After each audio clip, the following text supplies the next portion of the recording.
the things we did is we decided originally to tie this to the idea of coming out, because coming out is an in-your-face sort of thing. It's not passive. Some people said, why didn't we talk about disclosure? Well, disclosure is kind of wet noodly, and this is an issue of injustice, and people who are on the wrong side of injustice want to come out and face it.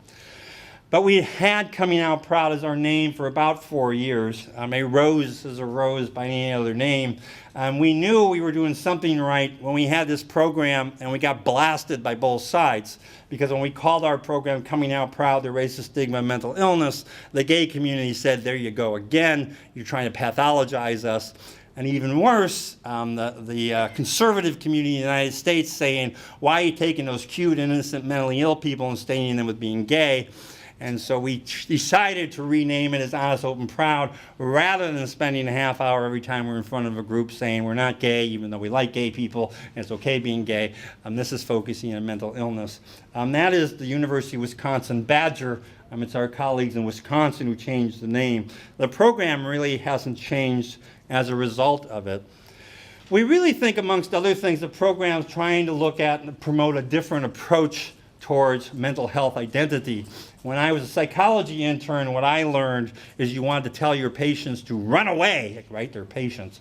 You want to tell their patients to run away from their disease. Don't tell anybody about it. Be ashamed of it. Keep it a secret. And we've realized, and I realize this partly from our research, but partly from my personal life experiences, that for some people, having a mental illness, having a mental health challenge, being in recovery, experiencing all the different kind of interventions, the way people responded to us, some mix of that has led to it being part of our identity. And we know that embracing identity is a good thing. And so Honest, Open, Proud is a program meant to try to address those issues of identity. Let me be clear about it. We do not have an agenda to talk people with lived experience into coming out. When I was a therapist, if I had a gay man in front of me who was struggling with his identity of being gay, I would not have an agenda to talk him into coming out.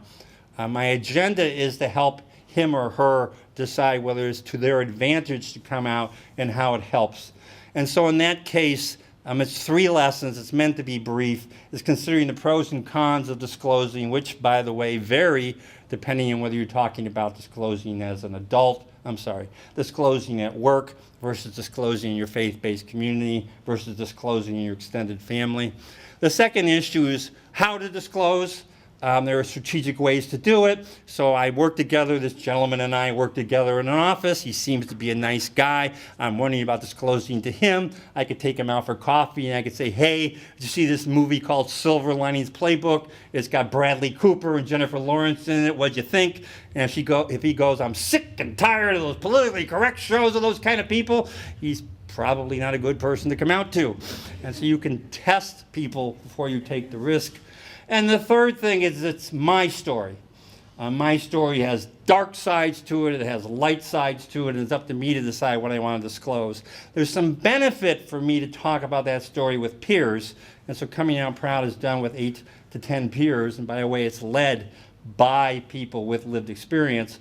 So if you're fortunate to be a doctor with lived experience, you might be leading it, otherwise you're not welcome at the door. And so the result of this is leads to a booster. The booster's 1 month later. It's pretty much, how'd it go? Did you go out and disclose? By the way, you don't have to. Did you go out and disclose? How'd it work? Do your attitudes about disclosing changed? Has your view about your story changed? We sort of believe Coming Out Proud has a twofer effect. You say twofer in the EU? Twofer. 2 for 1. So as a twofer effect, we believe that Honest, Open, Proud leads to decreasing self-stigma. Actually, our research has showed that some people go through the program, never come out, but they still feel better because they know it's an option for them. They know they have some power over this being in a closet. Other people who do come out feel tremendously better empowered. The other fur you get for the twofer is, I said, the secret to getting rid of public stigma is people with lived experience coming out. And so the more people who go through HOP and the more people who decide to come out and therefore join peer groups and therefore join advocacy groups or just come out at work or at church or wherever is going to tear down the stigma. Again, think about the gay community.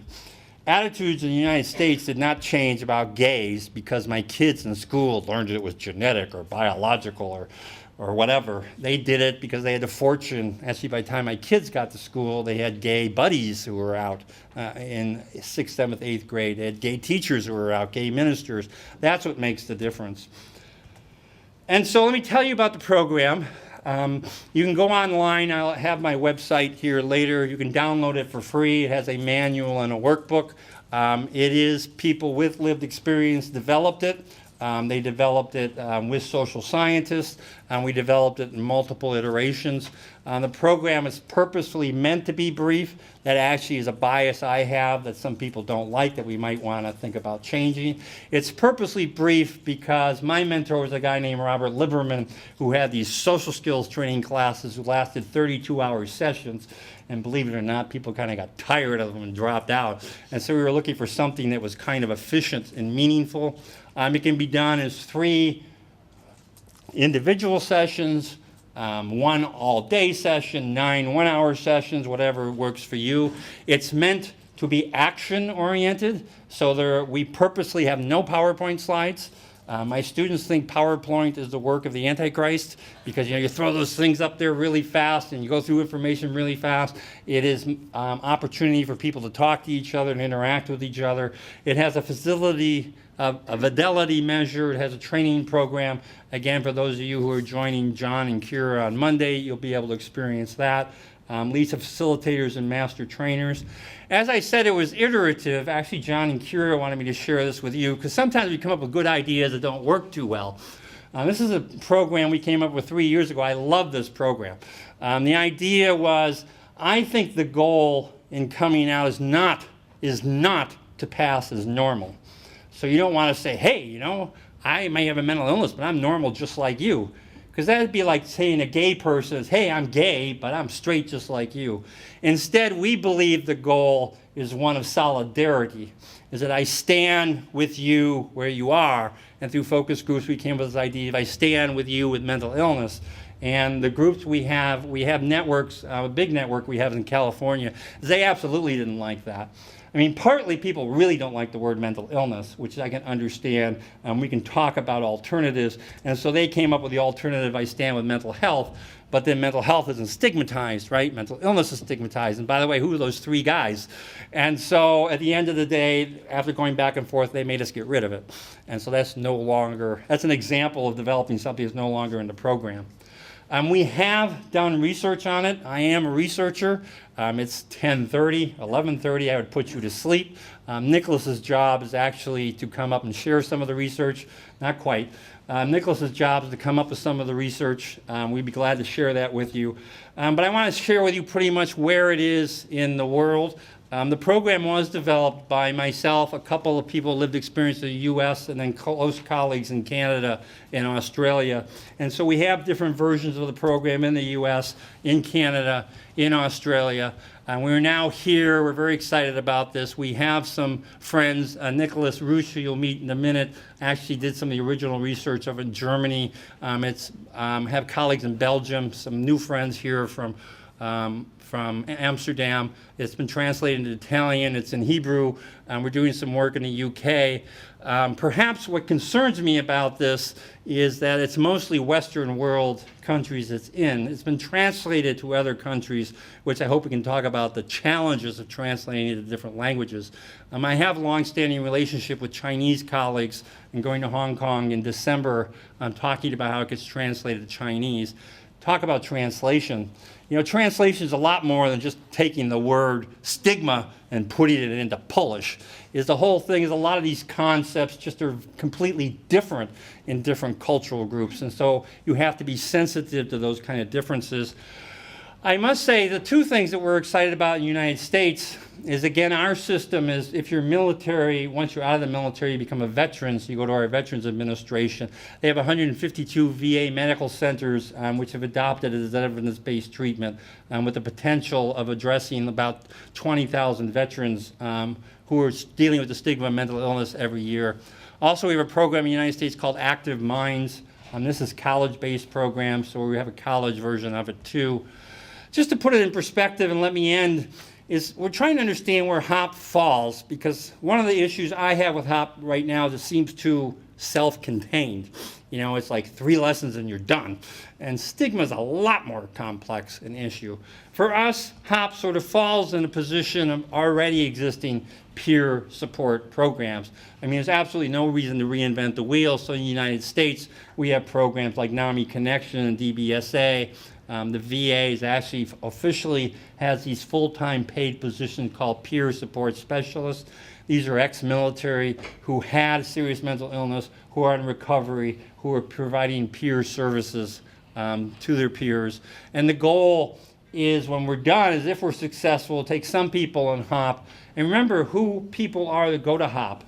These are people who are not out, who are struggling with stigma, who are probably not like those of you with lived experience in the class, in the group here. And one of the successes of it is if some of those people decide to go to peer support.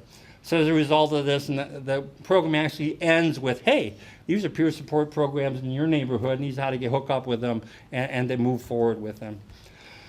A last thing for me that I've gotten some understanding of is Bruce Link, as some people know in the room, is a very well thought out, very esteemed researcher and thinker about stigma. And he says, you know, successful stigma programs are not interventions, which is a big issue for me because I come from health services, and so my job is develop interventions and put them in manuals and make sure everybody out there is doing the manual exactly the way it's written, and heavens to Betsy, you don't want to put any of yourself on there. And as he said, you know, this is more of a movement, which again, people from the peer world understand addressing mental health challenges is much more of a movement than a manualized treatment. And so one of the things we're struggling with, and hopefully one of the things we can do today during the breaks, please come up, let's talk, challenge me, anything you don't like about it, is how to move it out of the classroom and into the world.